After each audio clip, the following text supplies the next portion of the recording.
Mind blowing channel के नए segment real analysis में हम नए विषय के साथ आपके सामने रूबरू हैं। और आज का विषय है किसान क्या करे। किसान, जिसे भारत में खेतों की आत्मा माना जाता है, वे आज इस कोरोना संकट में काफ़ी मुश्किल में हैं। सबसे पहले मैं आपको ये बताना चाहूँगा कि जब 18 मार्च से अचानक लॉकडाउन हो गया और सारे काम बंद होने से क्या हुआ कि अचानक जो खेतों में फसल थी वो फसल की कटाई न हो सकी और फसल खेत में ही रह गए। मजदूर कोरोना के चलते परेशान हो गए और धीरे धीरे अपने घर को लौटने लगे।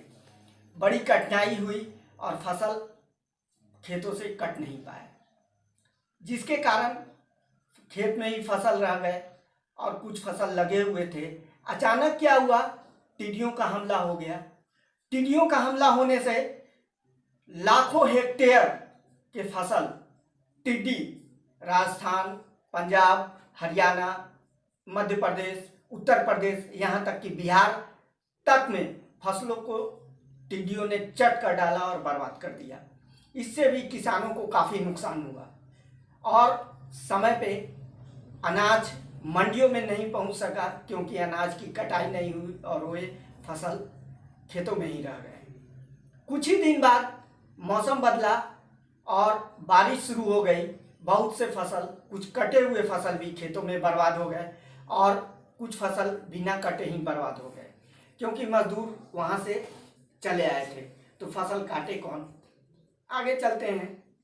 एक छोटा उदाहरण आपको देता हूँ नागपुर का।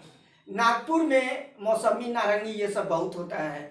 ऐसा भी हमें जानकारी मिला और देखने के लिए भी मिला दूरदर्शन से और टीवी चैनलों से कि वहाँ के किसान को अपने फसल यानी फलों के लिए सही दाम नहीं मिल पाने के कारण, जैसे वे 18 रुपये किलो चाह रहे थे, उन्होंने गुस्से में आके फसलों को तोड़ के जमीन पे फेंक के बर्बाद कर दिया। ऐसा भी स्थिति आया। मैं आपको बताऊं, शिमला की घटना है, जहां बादल फटने और पहाड़ टूटने से जो टूट के नीचे गिरा तो 75 लाख रुपए का सेब की फसल बर्बाद हो गई और वहां के किसान बेहाल हो गए। अब आप सोचें कि शिमला, जहां सेब का मार्केट बहुत बड़ा है और सेब का फसल वहां पे लगाता है। आगे चलते हैं। आगे बढ़ते बढ़ते बारिश इतनी हुई कि चारों तरफ बाढ़ आ गया और बहुत से फसलों को बाढ़ बहा के लेके चला गया। किसान फिर देखते रह गए और कुछ कर नहीं पाए। अब इतना ही किसानों का हाल नहीं, बहुत से किसान कर्ज लेके अपना फसल रोपा था, बहुत से फसल बीमा पे आधारित थे। तो एक सरकार की बात बताऊं, एमपी में पहले दूसरी सरकार थी, उन्होंने ये आश्वासन दिया था किसानों को कि हम आपको कर्ज माफ कर देंगे, लेकिन अचानक सरकार बदल जाने से अब आगे क्या होगा ये तो किसान जाने या सरकार जाने।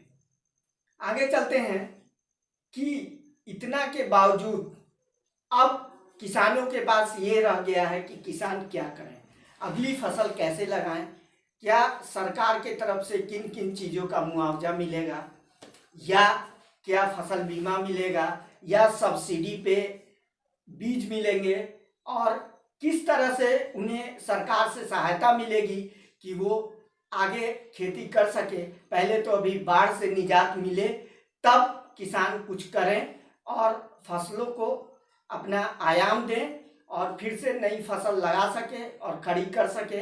इसमें सहयोग की ज़रूरत है और हिम्मत और साहस और मेहनत की भी ज़रूरत है और हम लोगों का भी सहायता का ज़रूरत है, जिससे किसान फिर से खड़े हो सके। और ये फसल ही हम लोगों का नहीं, उन लोगों का भी जीविका है, जिसके कारण हम लोग जीवित रहते हैं। और अगर किसान फसल नहीं उपजा पाएंगे तो हम लोग को जीवित रहना बड़ी मुश्किल है। तो आज का ये हमारा संदेश यहीं तक कि आखिर किसान क्या करें और कैसे करें।